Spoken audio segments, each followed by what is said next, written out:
Hey guys, it's your favorite sisters here with the Confessions of a Reluctant Caregiver podcast. On the show, you'll hear caregivers confessing the good, the bad, and the completely unexpected. You're guaranteed to relate, be inspired, leave with helpful tips and resources, and of course, laugh. Today's episode is part of our special series, Heroes Caring for Heroes. We're partnering with the Fisher House Foundation to highlight our brothers and sisters in care who are courageously sharing their caregiving journey for both the seen and unseen scars of military life and war. Now, let's jump right in to today's hero confession.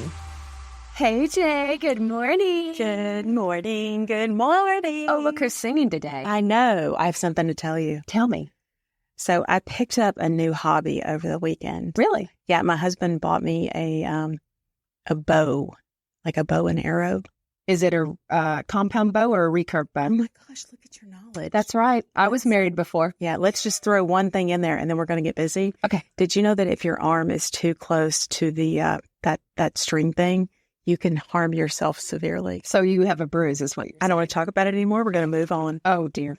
Well, you know what? It's a good thing that we're not confessing about how we can't use equipment. Yes. So, but we are here, and this is our special series, Heroes Caring for Heroes. It's one of my favorite series all year long. Oh, I don't like to play favorites, but it totally is. Because we are highlighting our active duty military and veteran caregivers. Mm-hmm. And this, of course, is played in the month of November as part of Veterans Remembrance Month. It's National Caregiver Month, but we just thought we're going to double down on it. Absolutely. We want to recognize them. Absolutely. And we are really grateful. We have lots of great sponsors this year. We have CVS Health. Uh-huh. We have Tenna, which is the #1 adult incontinence brand in the world. Wow. We have Summit Behavioral Health. We have behavioral health care. I know it's okay, Ty. You're not a healthcare provider, but I get it. I dropped a word. Some healthcare. We love you, son. Yes. And we have Care Forward and then lots of other ones. Everybody's got to check out the website to see everybody that we're partnering with. But today we have an amazing guest. Man, we have Bob.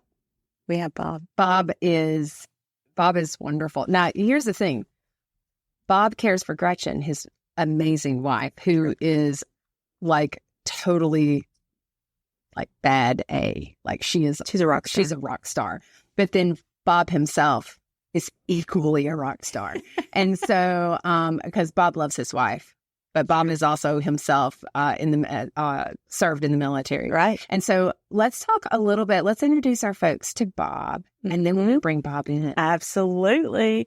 So as you said, we are incredibly excited to have Robert Evans with us today. He goes by Bob. And Bob was a senior Navy chaplain when his fiancée Gretchen was severely wounded in Afghanistan by an incoming mortar round. Despite life-changing injuries, which we're going to share with you, that Gretchen sustained, the two married shortly after her release from the hospital and rehabilitation. This is a love story as well. You guys know that. I do love a love story. I know.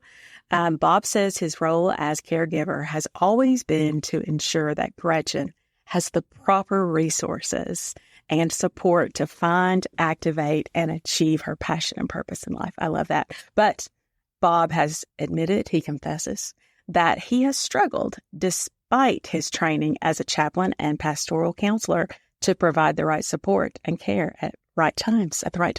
And that makes me feel good. I know. Bob is, him being a pastor and a chaplain. Absolutely. I mean, if Bob's struggling, he's got the red line. And here's what he's got. He said, the stress upon keeping it all together, because we know we can't do that, especially in the public arena, is challenging. Welcome, Bob, because I think you are speaking all of our language. So thank you so much for being with us. It's great to be with you.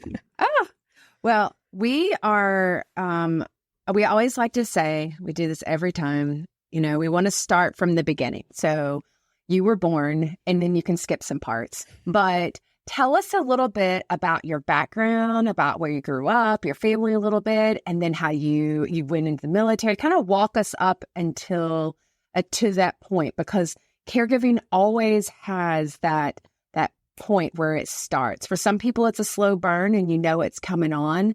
But then for others, like myself with my husband, it's a phone call when we get a diagnosis.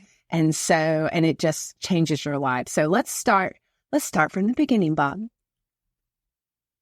Well, was born and raised in West Patterson, now Woodland Park, New Jersey. I had parents who were both well educated and were successful in their particular areas of endeavor. Home economics teacher for my mother, and my father was an industrial engineer and VP of several corporations.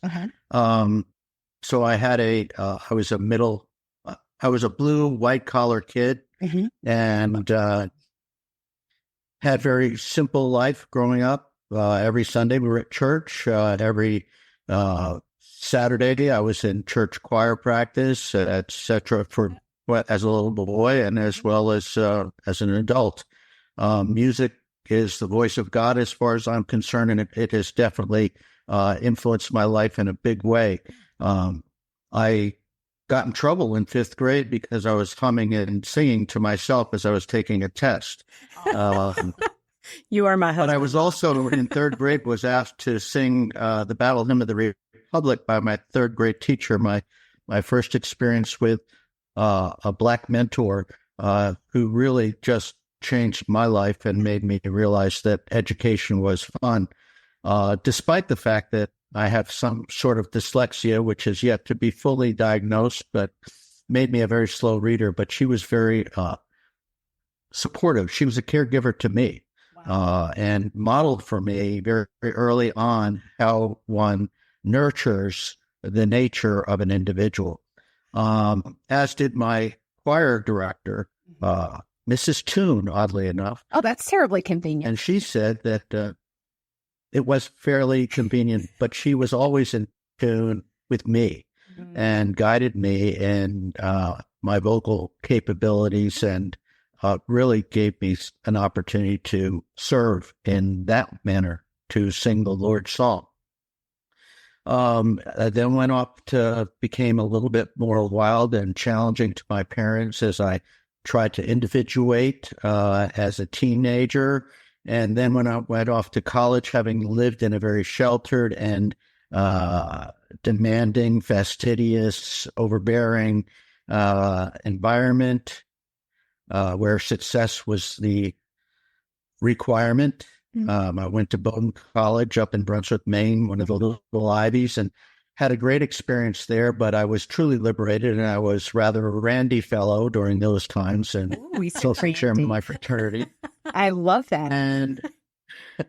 And discovered a lot and learned a lot, which then I was a pre-med student at the time, and discovered that, one summer when I was volunteering at a church camp, between truck driving and forklift operating for a company down in Elizabeth, New Jersey, I woke up in this 4th grade cabin to a smell of ammonia. Very, very rank. And someone had wetted their bed. And I said, this was 4 a.m, and I was not an early morning person at the time. And I woke up and I said, what am I doing here, God? And he responded and said, you're here to minister in the midst of my people, all my people. And I said, again, what am I doing here? And again, he responded, same thing. You're here to minister in the midst of my people. And I asked again, sort of like the Samuel story in the Bible. And again, he responded, you're here to minister in the midst of my people. So I changed course and became a religion sociology double major with a minor in history at Bowdoin College, and then went off to Princeton Theological Seminary and graduated there, and then had a large church in Newtown, Bucks County, Pennsylvania, and then got a sense that war was imminent. The sabers were rattling during the Reagan administration, so I went down to Philadelphia Naval Shipyard just to inquire what it would take to become a Navy chaplain. And I thought there were 3 major hurdles to get by, and I was fortunately able to get by. But this was quite a surprise to my then wife. And How old were you, Bob? I got to know this. 29. Wow. Okay, so you're 29 and you're thinking, I'm going to join the military. I'm going to join the military. That's a decision, Bob. Okay, keep going. I'm totally intrigued. Well, the reason why I wanted to serve was because I didn't want to minister in the midst of God's people, in the midst of war, and not know what the institution, how the institution functioned, its infrastructure, its rules, its requirements, its general trends. Mm-hmm. So I went in and I went to chaplain school. I want to be a Navy chaplain. I want to sail the 7 seas. I want to serve God's people proudly. That's what chaplain school taught me. So I really enjoyed my experience there. And what I loved about it most was, churches are in some ways the most segregated places every Sunday. And it's just Sunday, maybe a Thursday, maybe a Wednesday night supper or something like that for youth. Mm-hmm. But it's really a one-day-a-week event for many people. And even then, it's not as participatory as some would like. But in the military, as a military chaplain, you have to serve all people. You have to care for your own, but you also have to ensure that others get the care that they require. So early on, I became a caregiver in that sense of caring for the souls and the sacred of each and every individual, whether I was in a ship or I was in a helicopter carrier or I was in the USS Enterprise, an aircraft carrier, or I was serving in a hospital or I was serving the Marines and in the midst of all those conflicts and wartime periods, as well as a very few times of peace. Mm-hmm. But it really is about nurturing the nature of each individual, finding their specific gifts. And my philosophy has always been that we are as if gems in God's crown. Each one of us is many-faceted. Each one of us has a certain hue. And each of us have our flaws. Mm-hmm. But when the sun casts its rays upon that bright, sparkly, guess what? There's beauty, there's wonder, there's awe, there's a giftedness. And as a result, all those gems in God's crown make for a wonderful, wonderful, glistening experience. And I'm not talking about sweat in the South. I'm talking about how the people of God, every person on the earth, sparkles and shines and glows to the glory of the Creator. So that's my basic philosophy. And so when I went in to care for people, whether it be in the hospital or I went to visit my engineers down in the guts of the ship in the bilge, I saw their wonder. I saw their beauty. I saw their capabilities, competencies, their capacity to be the best of all people. Well, it was in that sort of setting that I was called to be the command chaplain for the Combined Forces of Afghanistan. And I ran into this gnarly, tough, gritty command sergeant major, Gretchen Doty at the time. Uh-oh. and she was... we had met, and she told me to go find a bunk. And I was a captain in the Navy, a colonel or 06 equivalent, and one of the top 3 ranked chaplains in the U.S. Navy with great responsibility, worldwide responsibility. And so she just told me to go and find myself a place to lay my head. How did that go? I'm just curious. Like, did you think, this lady is... how does that work? I mean, did you like her at first, or were you like, okay, I'll just go find myself a bunk? Was there an attraction there, Bob, or you're like, she's no, there wasn't any attraction. I think I don't know what have been attraction. I was a little taken aback. There was oil and vinegar for a long time until one day. As a matter of fact, I started running with her because she's, as you know, she's quite the adventurous, right? woman, and she was running miles inside this small compound, the command compound. Yeah. School. And I started to join her, and one day, the day I joined her, we started lap after lap after lap. And, I don't normally count laps, but she had expected me, like her entourage, to be counting the laps.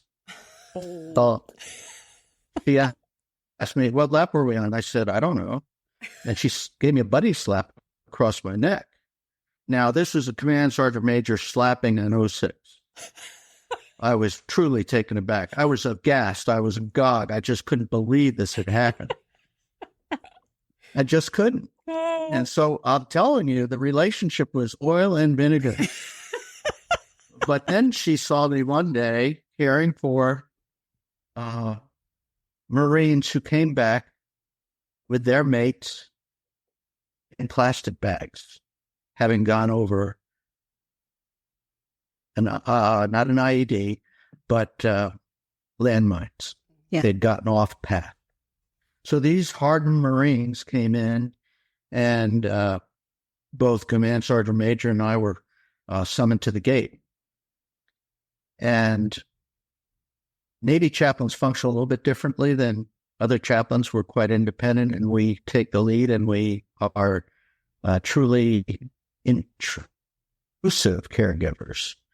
And so I was right there with the Marines. I listened to their story and saw their tears and felt their very souls that were so sick with grief. And in that moment, it was as if a switch had turned, and Gretchen saw that I was a compassionate, caring, effective caregiver to my military personnel, no matter what unit, what stripe, what nation. It didn't matter. I just loved on my people. She then started to come to church, to chapel, and to Bible studies, and others followed this Pied Piper. She pursued Bob, who was I think basically quite the Spitfire. But when she what's that? I said she pursued you, Bob. What was that? She pursued you. She chased you. Perhaps she did. Perhaps she did. Oh, we're girls. We know. Yes. And we kept on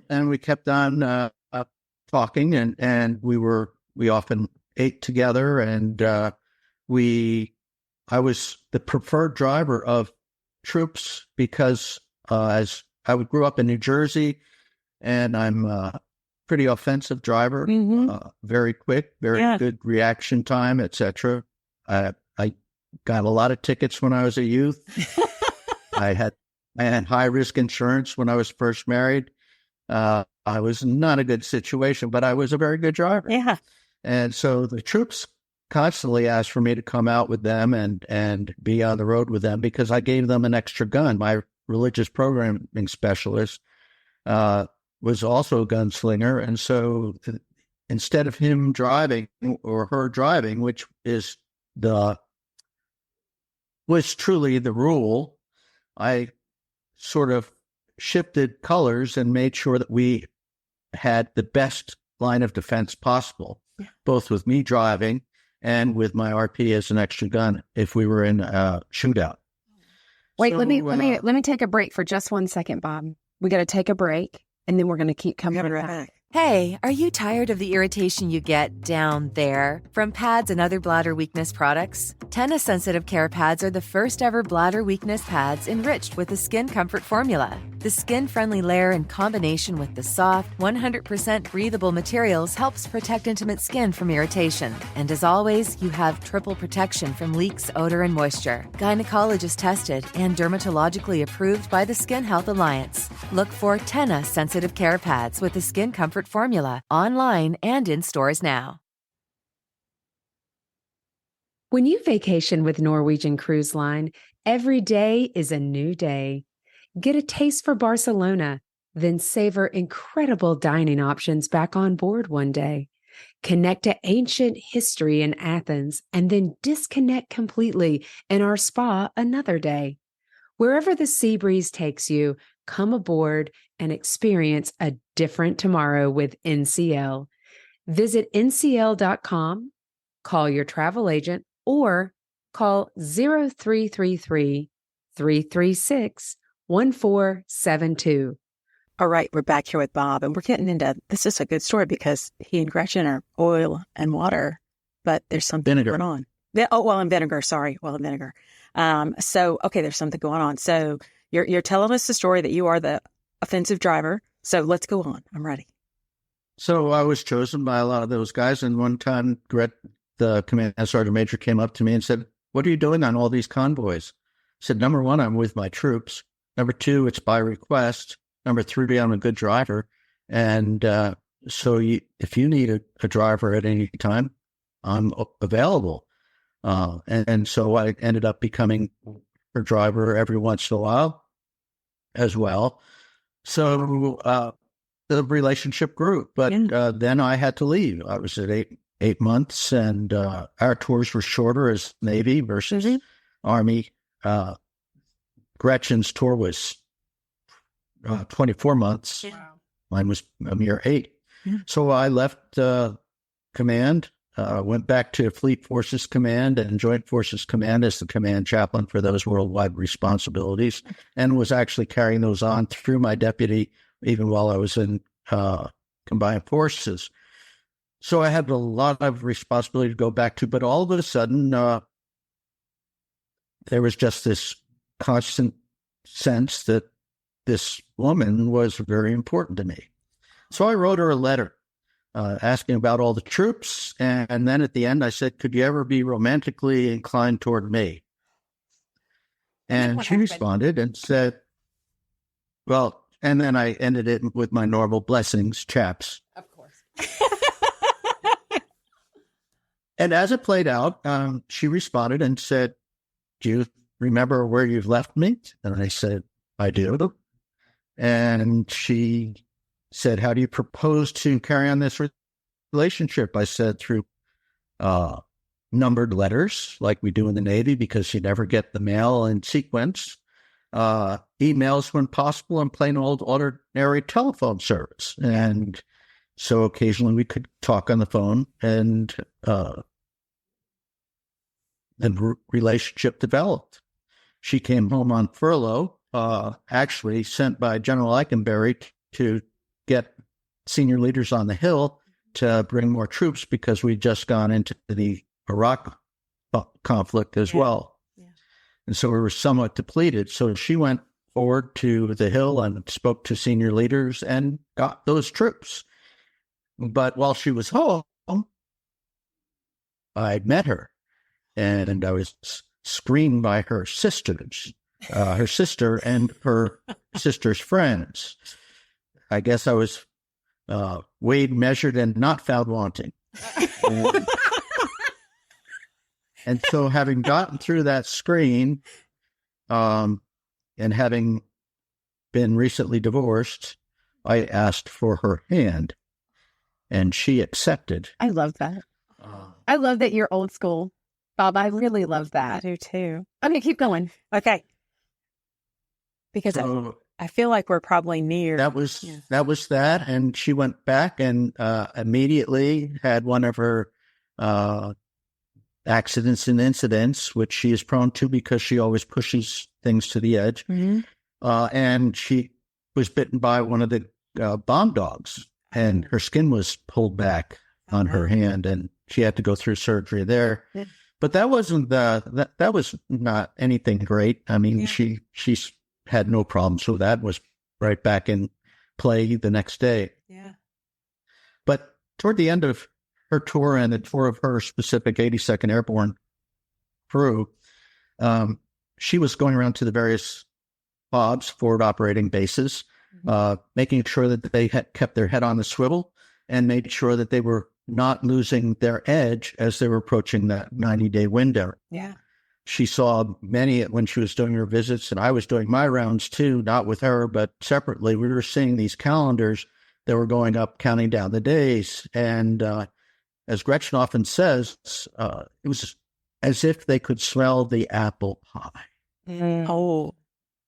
And they were waiting to go home to mom, to their wives and to their moms and dads and their children and their loved ones and to their community. Because what do we fight for? We fight for our home address. It's not for oil. It's not for land. We fight for our home address. That's what every soldier, sailor, airman, Marine, Coast Guardsman, and Space Guardian work for. So she was out doing this at a fob up toward Pakistan, the northern border. And incoming rounds started flying as she was giving her talk to these young men and women. And as a result, she was getting all the people into the bunker, a good leader, but she didn't have enough time to get in herself. And so her PST, her personal support detachment, 3 men, as a mortar came in close in to Gretchen and them, the blast killed them and sent Gretchen flying, because Gretchen is, on a good day, 100 pounds and 5'3". And she was sent sideways by the blast into a concrete bunker, suffering TBI, all sorts of shaken up body and broken body parts, shrapnel from the homemade device, which had feces and razor blades and metal. And so Gretchen had shrapnel through her whole body. And as the story then went, she was medevac to Bagram and then to Longstool. And she woke up from that once on the plane and did a body check, and she saw she was all there, but she did realize she wasn't riding the way she normally does in a helicopter with headphones on and chattering with the pilots and co-pilot and the crew, air crew. So she went to Longstool and she was put in a coma. And during that coma, she, for about 3 to 5 days, and then comes a doctor with a dry erase board, and he writes on it and he turns it and he shows Gretchen that she's deaf.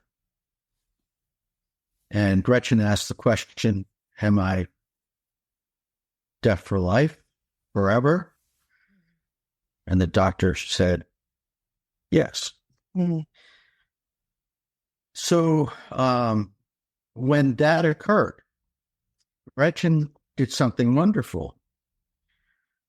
During her recovery time and during her rehabilitation, she said, Bob, I'm not the same person I was. You aren't responsible, and you don't need to marry me. Your vow doesn't hold at this point in time. I give you reprieve. And in response, I said, no, my darling, I'm in love with you, and I want us to move forward on the journey together. I'll companion you in whatever way you need.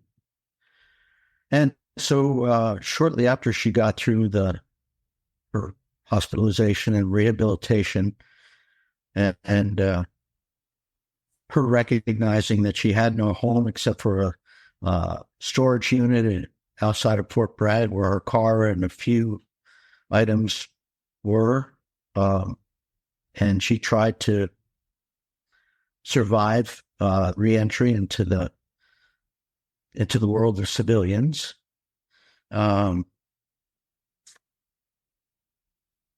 We got married, and that's where the journey really began.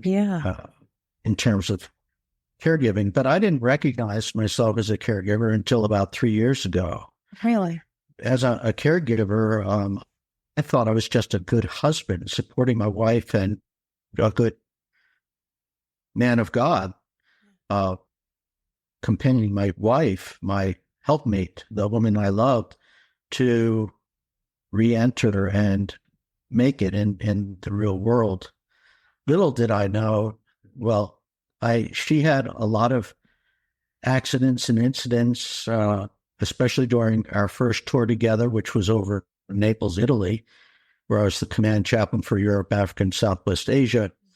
And she had one accident where she took out the front gate of the Gretchen installation when she was bike riding with her pregnant friend. She was trying to get through the chicane of the barriers and took one of the barriers out and took her hand out and ended up, they wanted to saw off her wedding ring. And she said, well, no, but hell no. And she said, give me some morphine. And then the Navy corpsman said, we don't give morphine. That's an Army thing. So they gave her something else, but without any real medication, they pulled the ring off her distally broken finger.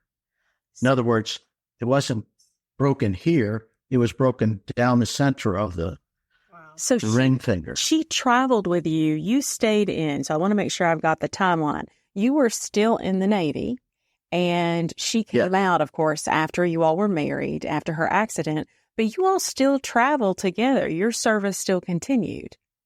No, my service continued for a few more years until I was not close to troops anymore. I was in a very, very senior position and did not have a lot of interaction with troops, except for going around and cheering them up and cheering them on and encouraging them, which is a great ministry as well. But I like to be in the midst of, as God called me to, be in the midst of his people. Yeah. So I did not realize how challenged Gretchen was. She's a highly functioning person, even as a deaf person. Right. And I just spoke to her. She had learned how to lip read, and so she could manage very, very well. She's a woman of, I think, genius IQ and great intelligence. So it didn't seem hard. It seemed like she was getting along just fine. But then she started, when we came back to the States and I took over a church out in Rapid City, South Dakota, she started running and she started challenging herself greatly. Then when I left the church, I missed the cadre of people I was working with, my troops. I went back and became a chief chaplain in the VA. And then from chief chaplain, I was in Saginaw, Michigan, and she was running fiercely there and competing fiercely there. And then we got a call to take over the chief chaplain role in Atlanta, Georgia, for the VA. And shortly after I got there, the director saw my leadership capability, and she chose me to become the assistant director in charge of engineering and all sorts of things that are non-chaplain-y. But I had that capability, capacity, and competency to do that job, so I did it. But while I was working 16-hour days, Gretchen was running. And one day she actually ran along one of our major thoroughfares, Claremont Avenue, and she was pushed by a bicyclist who was coming up behind her, and she didn't hear him. She was thrown into the roadway, and thank God it was in front of a Mercedes-Benz with automatic braking. And although she got road rash and she broke her collarbone, Gretchen was okay. But at that point in time, the doctors said, because she just had to go down the hill to the ED in Atlanta, VA, and she was told by her doctor, you can't do the same things you've always done. And I had tried to modify some of the excess that Gretchen had done. She was running 12 to 13 miles a day. Mm-hmm. But as a husband, as a caregiver, as a person who's a chaplain, chaplains cannot, even if you're a board certified chaplain and a certified pastoral counselor, that doesn't mean anything when you're the husband. That's exactly right. Yeah. And, I'll say this, Bob, I talked to Gretchen a good bit before we chatted, and excuse me. And she said that she's very strong-willed and that she really doesn't, she seems like she is very strong-willed, very type A, doesn't want to let this overcome her. And that I would say that there were times that you were probably frustrated with her, I would assume, because of some of the choices that she would make.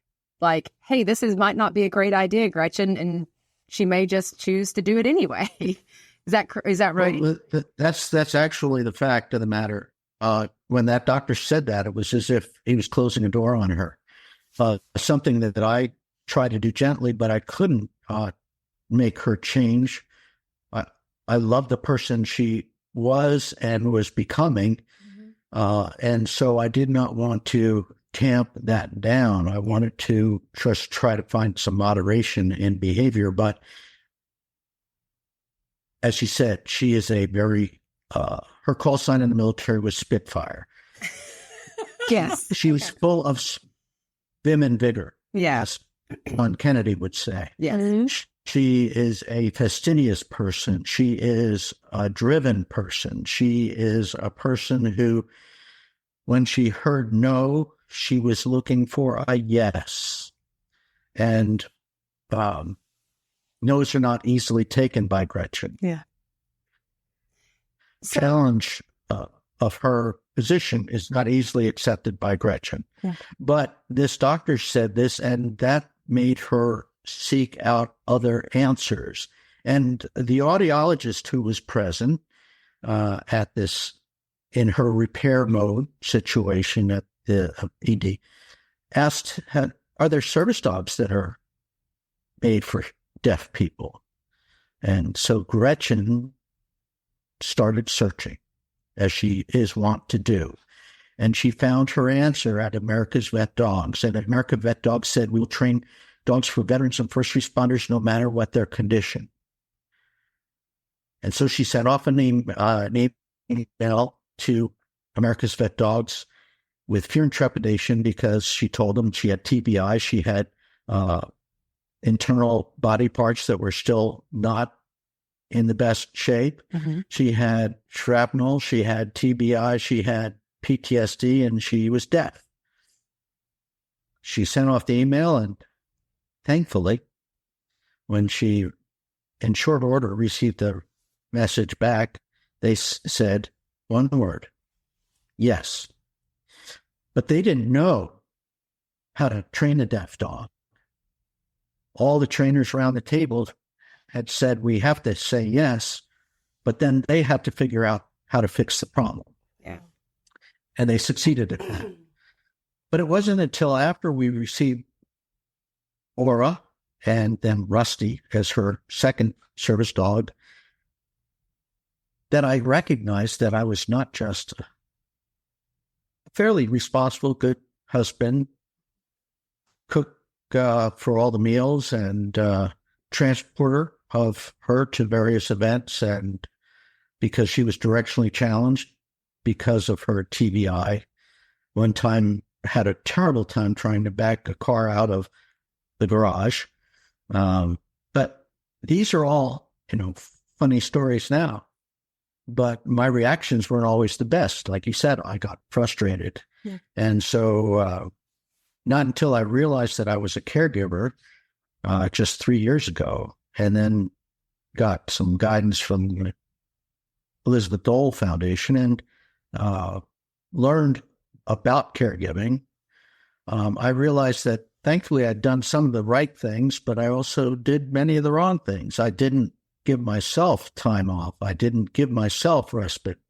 I did talk to my clinical supervisor, a good friend of mine from seminary days, who I'd often ping to or talk to try to straighten out my perspective on what events were happening in Gretchen's life. But I was particularly concerned about Gretchen being somewhat suicidal, and that was why she was running so much.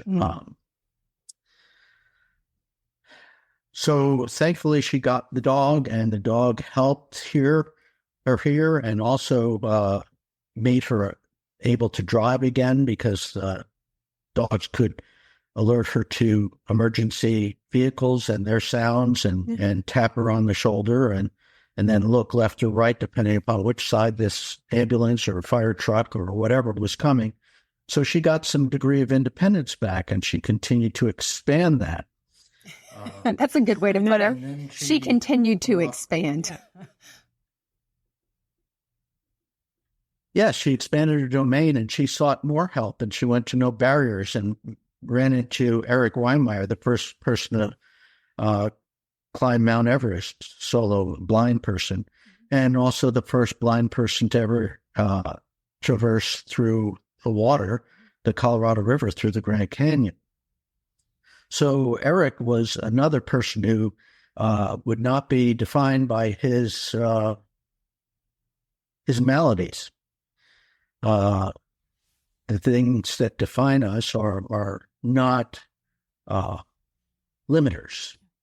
So she ended up learning that she wasn't disabled, but she was a person of mixed ability. She's coined this phrase, and I think it's a great phrase, because while she lost her hearing, she gained the ability to speak or read lips and then return fire to those people who are talking to her.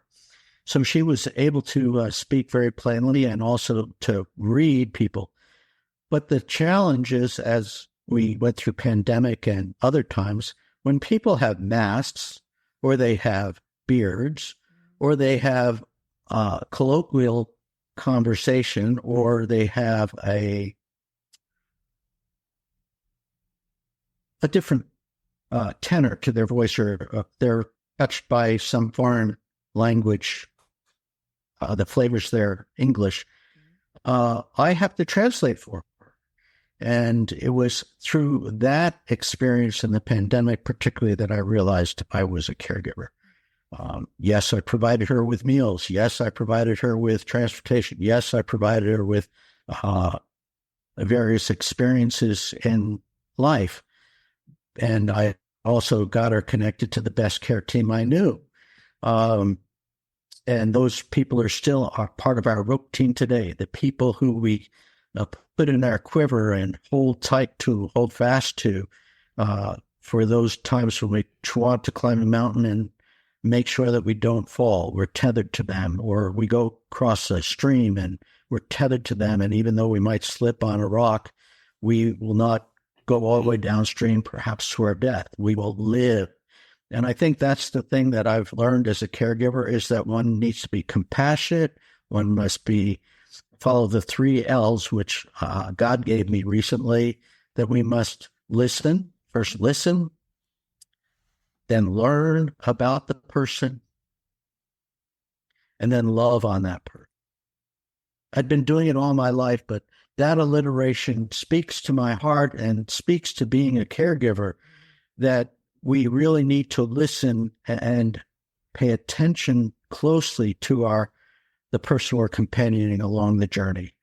We need to learn their specific needs, their specific wants, their specific and dreams, and help to make those possible in any way and by any means necessary, within the law, of course, and within the realm of safety.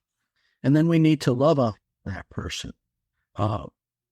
We may not always like the response. We may not always like the way they act. We may not like some of the things they're doing. But through it all, if we're brought to it, we'll be brought through it. And we need to intuit what that love is all about, and how God intends for us to show that love to our companion. For me, there are times when that is very, very hard to do. I get upset. I get angry. There's foment. Sometimes I just bite my lip because I have a very strong-willed woman as my helpmate. Okay, let me take a break for just 1 second, Bob. We got to take a break, and then we're going to keep coming right back. Hey, are you tired of the irritation you get down there from pads and other bladder weakness products? Tennis-sensitive care pads are the first ever bladder weakness pads enriched with the skin comfort formula. The skin-friendly layer in combination with the soft, 100% breathable materials helps protect intimate skin from irritation. And as always, you have triple protection from leaks, odor, and moisture. Gynecologist tested and dermatologically approved by the Skin Health Alliance. Look for Tenna Sensitive Care Pads with the Skin Comfort Formula online and in stores now. When you vacation with Norwegian Cruise Line, every day is a new day. Get a taste for Barcelona, then savor incredible dining options back on board one day. Connect to ancient history in Athens, and then disconnect completely in our spa another day. Wherever the sea breeze takes you, come aboard and experience a different tomorrow with NCL. Visit ncl.com, call your travel agent, or call 0333 336 1472. All right, we're back here with Bob. You know, Bob, I'll tell you, one of the things, Gretchen is exceptionally strong-willed, and she is, and that is, I say that as a compliment, but it can, for the person who lives with them, that can also be a challenge. It's the thing that endears us to them, and it's the thing that can drive us crazy. And so I am very strong-willed, and so is my husband. And so we've been having a lot of conversations about choices that he's making that aggravate some of his injuries. And the things that make me feel like I'm just talking to a wall. And I don't know if you've ever felt like I have these words that I say to Gretchen, and yet it seems like they're not getting into, like she's not getting it. And it's not because she can't hear. It's because she doesn't want to hear what I'm saying. And I don't know how I've talked about it with JJ. It's almost like when the person that you want to care for and you want to protect does not want to hear it. And it feels like they do the opposite. Did you ever experience that? And how do you manage through that with yourself, and without just walking and saying, "Forget this. This is more than I asked for," and just walk away? Well, as I said, I talked to my clinical supervisor. Mm-hmm. I practice mindfulness. I write sermons. I do devotions. I take retreats when I can, both separately and with Gretchen. Mm-hmm. Several organizations beyond No Barriers. Higher Ground is a great one for couples to experience the outdoors, whether it be skiing, mountain climbing, mm-hmm. or fly fishing or something like that. And Higher Ground is out of Idaho, but they are really skilled at bringing couples together and supporting caregivers and the like. Mm-hmm. Through mindfulness training, through yoga, through sound wave training, and the like. So those bits of exposure to new methods, I'm already a Healing Touch certified personnel, so I do Healing Touch, which is like Reiki. Mm-hmm. And so alternative methods are very important. There are times when I journal. Mm-hmm. I don't always do it every day, but I do journal, and that helps me sort through my thoughts. It would be better if I practiced it every day, I do believe. So I'd commend that to any caregiver out there. And another piece is finding respite care. Respite for caregivers is something that's available through the VA, but it's a very limited amount of time. Right. Becky Stackhouse there in Roanoke is the director, and if anybody wants to talk to somebody who's really an expert in caring for veterans, Rebecca Stackhouse, the director, and her team are very adroit in doing the right thing for veterans. Mm-hmm. At all times. But the VA is limited right now with a huge problem of debt and as a result, delivery of care and numbers of doctors to the patients is not as good as it possibly could be, but I think Congress is starting to rectify that. But I'd highly recommend also seeking the caregiver stipend from the VA. Another hard to get, but the Elizabeth Dole Foundation is trying to find other means. And as one of their fellows, with 15 million caregivers to veterans and military personnel, both of all ages, were children, young adults, older adults, wives, husbands, parents. 15 million caregivers are out there to our people. And so there's a real need for there to be programs and support that's part of the infrastructure of our nation. Even the infrastructure for long-term care facilities. And I'm not just talking about rehabilitation care. I'm talking about the full graduated care system is underwhelming in terms of the numbers in each state. And there are some that are very good, and there are some that are very, very questionable in terms of the delivery of care. And I really am an advocate for comprehensive, critical, timely, continuous, compassionate care for all. And so it hurts my heart that we're not taking this aspect of caregiving more strongly. Bob, what I heard you say, and I think this may be something for all caregivers, is that when you're struggling or when you need information, what I love about you is that although your background is pastoral, that you have this chaplain background, you are very open to going outside and seeking help. And I think that's something for everyone to realize, that going outside and seeking outside help is okay, and it's encouraged, and because you cannot do it alone. It is, you absolutely, that is something I've heard you say with many resources recommended. And I love that.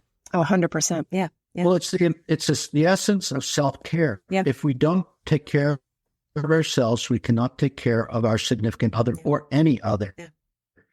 I saw it with my mother when she was caring for my 95-year-old grandfather. Mm-hmm. He was in home, and he was quite mobile, and he was deaf. But he was very, very functional. But he got under my mother's skin, and she did not deal with any of her feelings at all.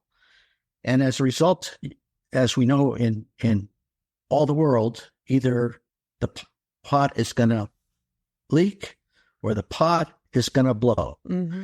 And she blew, and she yelled, and I thought that this verbal abuse was just uncalled for. Yeah. But part of it was because she did not attend to herself. Yeah. So I think that we can see the signs when we start to act passive-aggressively and use innuendo, or we snipe or snip, or we yell and scream, that those are danger signs of the pot about ready to boil over. And we need to take care of ourselves and realize that we cannot do it alone, that we do need to be tethered to other people, other resources that can guide us through those tough times. We have our mountains to climb too, and that's something not to be dismissed. We have to attend to ourselves. Nat, I know that we are over time. I know. And Bob, I'm telling you that I feel like I can say that Bob has taken me to church today, because I love to listen to you. Like, you're one of those pastors I could sit out and just listen to, because the wisdom I picked up today is it's immense. So I know we have to jump into sister questions. Let's jump in. We're going to jump in really fast. I have an easy one, I think. Go ahead. It may be hard for Bob, though. Bob, I love hymns. And we will laugh and say that I pass out when I have to give blood. And the only way I can do it is sing.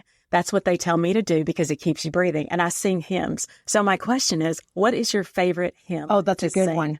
What is your favorite? Open my eyes that I may see glimpses of truth thou hast for me. Place in my hand the wonderful key that shall unclasp and set me free.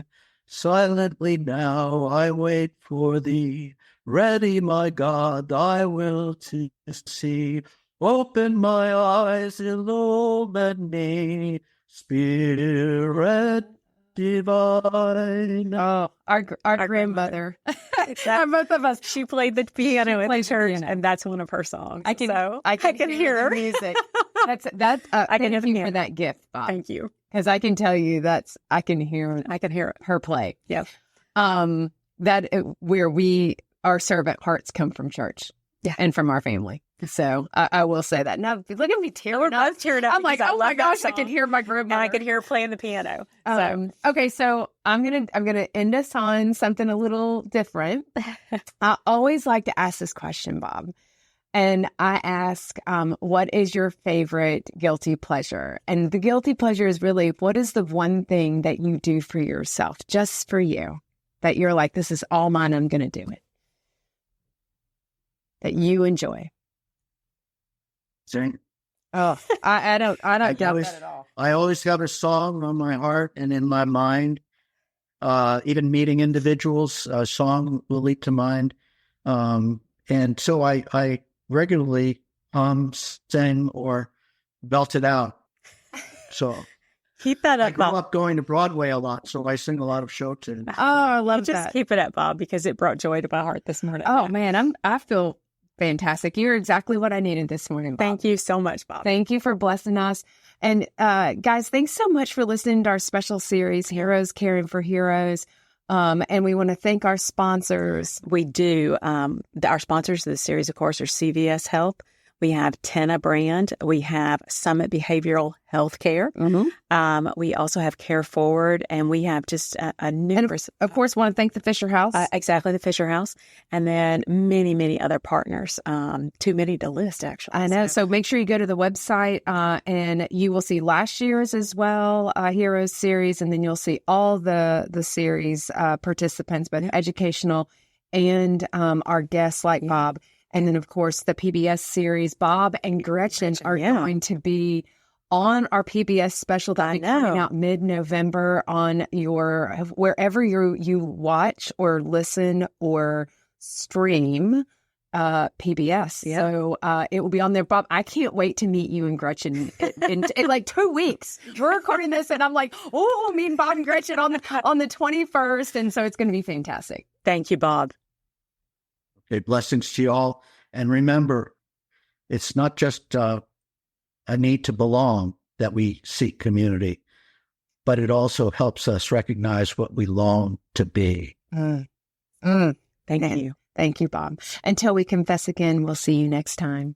Bye. Well, friends, that's a wrap for today's educational episode.